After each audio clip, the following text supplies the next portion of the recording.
আসসালামু আলাইকুম প্রিয় প্রবাসী ভাইরা, নিশ্চয় সবাই ভালো আছেন। আজকে আমি আপনাদেরকে দেখাবো কিভাবে মাংসের সাইজকে অনেক বড় বড় রেখে খুব সুন্দরভাবে মাংসকে রান্না করা যায় নরম করে। আমি এখানে 1 কেজি সমপরিমাণ হাড় ছাড়া শুধুমাত্র মাংস নিয়েছি এবং তাদেরকে 2 ভাগে ভাগ করেছি। এরপর আমি একটি বড় সাইজের পেঁয়াজকে কুচি কুচি করে কেটে নিব।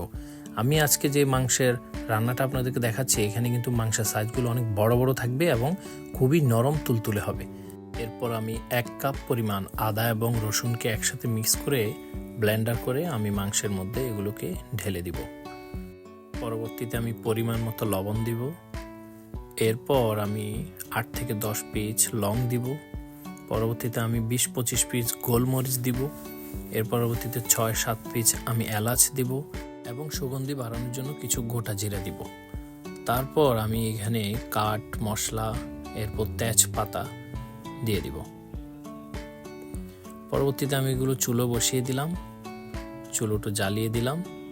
এখন আমি আধা কাপ পরিমাণ তেল দিয়ে দিব। এটি আপনি আগে এবং পরে যে কোনো সময় দিতে পারেন, আমি ভুলে গিয়েছিলাম তাই এখন দিলাম।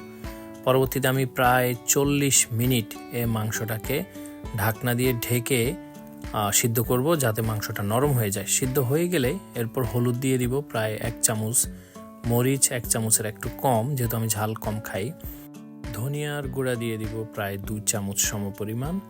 তারপর আমি সুগন্ধি বাড়ানোর জন্য 1/2 চামচ সমপরিমাণ জিরার গুঁড়ো দিয়ে দিলাম। এরপর আমি এগুলোকে ভালো করে মিক্স করে দিব। এবং আরেকটি বিষয় হচ্ছে যে আমি এখানে অল্প কিছু পানি মিক্স করব, গরম পানি। এর পরবর্তীতে আমি আবার ঢেকে দিব। তারপর আরও 20 মিনিট আমি এটাকে গরম করতে থাকবো, যাতে করে মাংসর সাথে মশলাগুলো মিক্স হয়ে যায়।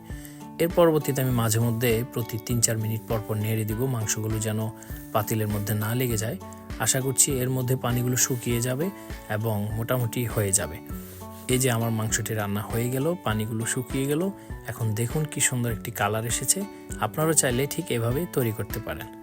প্রিয় প্রবাসী ভাইরা, আপনারা যারা মাকে, বোনকে বা বউকে ফোন করে রান্না শিখেন, তাদের আর এত কষ্ট করার প্রয়োজন নেই। আমার এই পেজে খুব সুন্দর সুন্দর অনেকগুলো রান্না সম্পর্কিত ভিডিও রয়েছে। আপনারা এই ভিডিওগুলো দেখেই নিজেরা রান্না করতে পারেন।